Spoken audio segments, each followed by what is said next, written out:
So if I just prefaced everything by saying I'm really sick, but I like making videos, I could just go over and skip a bunch of things. So today we're just gonna do a book tag and it's gonna be great. Number one, we have how many books is too many in a series? And for this, it really matters how much is purposeful. I love duologies, I love quartets. I really love series that are really long. I love standalones now. So really, to be honest, when it feels like the story is just being the story instead of being complete. Two, how many do you feel about cliffhangers? I don't love them. I don't hate them. I feel very oblivion toward them. I like loose endings. I'm liking standalones more and more. So to be honest, I don't like absolutely love them. They've never really enticed me. We know that most likely the thing that it ends on is not going to actually happen. So to me, it really doesn't matter. So question three is hardback or paperback, and I really, really love paperbacks. I don't like hardbacks. Sometimes they look pretty, but that's about it. I not right reading them. I have fibromyalgia. My arms hurt all of the time. I have literally had my arms swell up while reading books because they're hardbacks. I do not like them at all. Paperbacks are prettier, nicer, and especially if they're floopy, are wonderful. Four, favorite book. So I am trying not to repeat answers over and over again, so I'm going to do The Bell Jar by Sylvia Platt. This is one of my favorite books, and it is one of like 10 favorite books that I could definitely, do. But the mental health representation is so clear and beautiful, and like I read this when I really, really needed it, and it is like 60, 70 years old, and it is gorgeous and beautiful, and her story comes through, and it's made tragic even more by her own suicide and about the fact that, it talks about the idea that mental health is always there, and even when you're recovering, you can kind of feel it sprinting around, and about it feels like it's often hanging about us like a bell jar that can, fall on our heads at any time, and we're not sure. And that's often how my own mental health feels. What is your least favorite book? For this one, it will be Willow by Julia Hoban. And I read this when I was 15, 14, and I have really bad anorexia that has been going on for 10 years, and I'm just starting to recover now.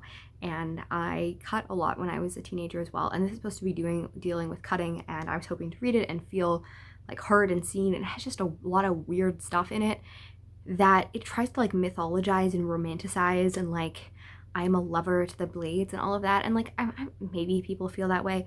It just was not representation of cutting, and the way that it talked about anorexia is horrendous. Like it still lives rent-free in my brain, like on repeat, on repeat, on repeat, on repeat, the like grotesque things that she described it, because she used seeing someone with anorexia as a reason for her to stop cutting, because she didn't want to be that kind of messed up and grotesque. Like, yeah, no, hate that book.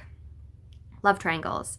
I'm really oblivion to them. Like, I don't like them when they're over dramatic, but I don't mind having multiple love interests. Like, it's still not a favorite trope of mine, and it's never something that will pull me in, but I don't absolutely hate it.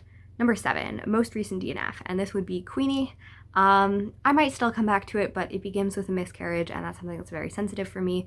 And then it deals with a lot of like sexual exploitation and all of those things. And at the time, I just was not in a mood for reading it, and like looking at it gave me really bad anxiety. Current read, and I have literally read 4 books today. So over the midnight mark going into this day, I was reading Blue Horses by Mary Oliver, and I was really surprised. I always thought that I don't really like poetry, and then I started reading poetry about 3 years ago, and I still didn't really want to read nature poetry. So reading this, that is like nature, really, really surprised me how much I loved it, and especially like the later poems. I think I'll do a review on it and talk about it because it's just gorgeous and lovely. And then I continued on my reading of the collected poems of Audre Lorde, and she is a Black lesbian poet from the 60s to 90s when she died, and her poems are just so beautiful and evocative, and she's kind of getting much more, like she's always been evocative and mad, but she's getting much more political, and I'm really enjoying that. I'm reading The Black Unicorn right now, which is her 1978 poetry collection. So it's just super, super lovely to read, and I really, really love her as an artist. And I guess like it's funny because I'm only reading this one book that I've been reading for the last like 8 months, but technically I've already read like 4 or 5 of her books because she's collected in order of it, and it tells you when the books begin and end. Then we also have This Place, and this is a collection of graphic novels anthology that is, so it came out the year that Canada turned 150, and in 2017, and it looks at the Indigenous history alongside of it. If you're in Canada right now, you will know what's going on, and you know, it's not telling us anything we didn't already know, that residential schools were terrible, that mass genocide, murder, starvation, and abuse was rampant. But in the last week alone, 2 weeks alone, we've uncovered over 1,000 graves of children. And yeah, we're not going to be celebrating Canada Day this year. And it tells about Native history and Indigenous history alongside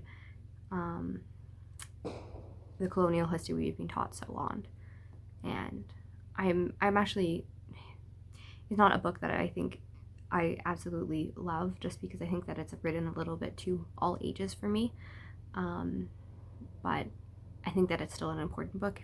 I'm also reading The Dangers of Smoking in Bed, and this is by Argentinian author, and it was written in 2009 and I think translated this year from Spanish. And it is supposed to be horror and was connected a lot to like Shirley Jackson and stuff. I'm not absolutely loving it. It has a lot of like fecal matter in it, and I don't know, I like more psychological rather than like gory kind of horror, so it's not really working for me very well, but I'm still interested to finish it. What was the last book that you recommended? And this was Butter, Honey, Pig and Bread. I've been recommending it to everyone online and in person that I've met. It is a wonderful book. It is by Nigerian-Canadian author Francesca Ukiaski. That's probably a butcher of her name. I need to look it up and pronounce it correctly in future videos. And this is about two sisters as well as their mother, and the two sisters are separated from something that is traumatic in their childhood, and they are twins. And it's not really about that though. It really shows how trauma separates and scatters family and scatters you from yourself and disconnects you from family and community and all of these things. And it is so beautifully written. The point of view is so well, cleverly done. Like, the mother is not able to tell her story and it's told third person when her daughters are both told in first. And like near the end, she's like fighting and she's like, you know, they're narrating over her and she's like, no, I will tell my own story and things like that. And I had some problems with the end, but it is a 5-star book. It is a book that I think will sit with me for a very, very long time and is just so well written and gorgeous. 10. What is the oldest book you read? And I originally was going to say Beowulf and then Shakespeare, and then I was going to talk about The Castle of Otranto because it is kind of the least popular famous old book that I read. And then I was looking for my newest book and I actually realized I read older books. I read The Art of War, which came out in about 500 AD, and then I was like, I hadn't read any Greek books, but I read Oedipus Rex. Yeah, I guess I just crossed that out of my mind. I don't know why I read this book. Like, I do want to read Greek books, but out of all of that, I was like, that is the one Greek book that I have read. Maybe it's because it's shorter. I don't know. And the newest book that I've read is The Chosen, the Beautiful, and I was so excited. Gatsby is one of my favorite books. Love this. And this was a really, really big disappointment for me. I thought that the characters were really, really hollow, and that I don't think that retellings have to be like exactly like, you know, their original or anything like that. But this one just felt like it really hollowed out the story, and it's like we only saw it from her point of view, which would be fine. And I wish we had followed Jordan Baker, because Jordan Baker is my favorite character from the book, in like a plot that wasn't the Gatsby, or like Gatsby's, because Gatsby's plot really doesn't matter to her. Like, it matters a lot to Nick, but it shouldn't really matter to Jordan. And it doesn't really, the pathos doesn't work, because the big thing at the end, like, you should know if you've read the Gatsby, but I don't spoil it for you, you haven't met that character. You haven't met most of those characters or spent any time with them. So, like, that person's death doesn't matter to the plot. And it's just, like, yeah.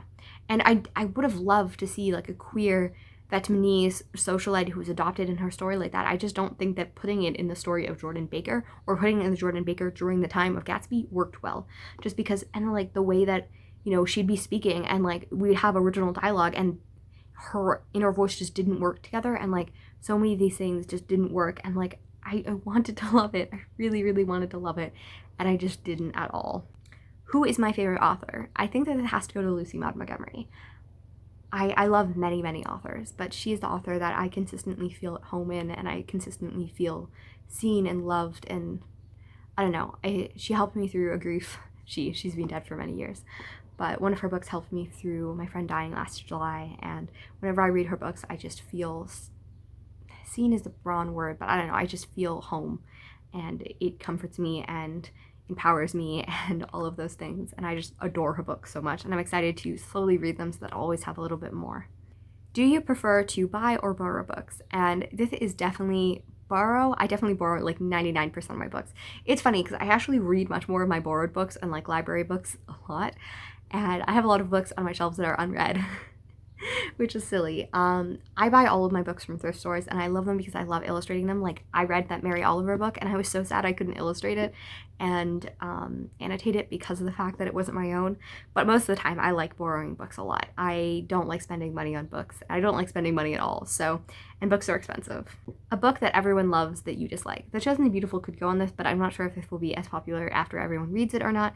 And I was just reminded Truth Witch existed lately because someone talked about it and I was like, oh yes, I read that book and was just not in love. And this also happened to me with Honey Girl. I thought it would be great. Mental health, school, all of these things that are very important to me and that I can relate to. And I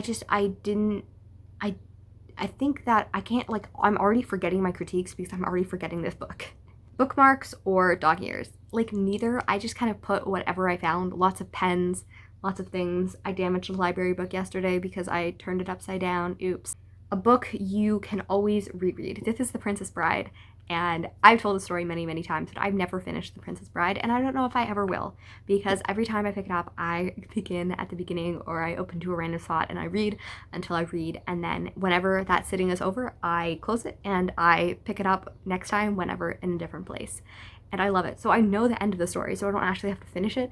And it's always delightful because it deviates from the story that we know in the movie. So it's always fun to read it and love it. And I just love rereading it. It's so lovely. So it's sitting on my Goodreads saying that I have 5 stars. So if we ever talk about like books you rated but didn't finish, it's technically The Princess Bride. But like it begins with saying the line that says, this is my favorite book, but I've never read it. So I feel like the fact that I also haven't read it makes it ironic and funny, and that's the kind of person I am. Can you read while listening to music? Heck yes, definitely. Like, is there another way of reading? Like, I just put like soft music on, I put loud music on, I put Gregorian grants on, that's chance, and all of those things. I even sometimes, like, especially if an audiobook is kind of slow or something and I'm not getting into it, I'll kind of put music on in the background quietly while listening to audiobook because it will like soothe me more if I'm having a hard time with like the narrator or something like that. So yes, absolutely, I listen to music. I live for music, and like I read so many audiobooks because I listen to it instead of music all the time. But like, I don't know, I really, really, really love music. What is your favorite point of view? I like third person, omniscient, shifting, narration, all of those things. I like had just read Honey Butter Pig Bread, and that one I liked. It had first person but also had third person and also shifted back and forth. But like, I like stories where I get the full story. I don't like first person singular. I don't like things like, I just, yeah, I don't mind second person. I read You, I read the 5th season, that doesn't bother me. First person, just no, not my thing. Third person, and preferably omniscient, shifting, narration, and many point of views. And then read in one sitting or in many days. I do tend to get a very like obsessively into a book and just sit down for many, many hours. And I just read Mary Oliver in one sitting. I guess I wrote a poem and a short story in the middle of it because it inspired me though. So, and I tend to read audiobooks very, very fast and like often just put them out. And like, I'm not sitting down, I'm doing work, I'm like cleaning or driving or whatever, but I will read it in one sitting. But books that are bigger and physical, they take me a very, very long time. There's 33 books that I'm currently reading now. It's getting a little ridiculous. I said I was going to finish them before the end of June, and just look at what we have. So yeah, I do both. I'm going to tag Ink Not Blood. This is Emily. She is wonderful, and she just finally came back to BookTube after 2 years away. So give her all of your love, and I hope that she does this video. And then we have Novelle Novels. She is lovely and bookishly nerdy, and she is also lovely. So these are all people that I've been following for a very long time and love their videos and love them. So happy reading and writing, and I will talk to you next time in a maybe more formal or yet unformal way.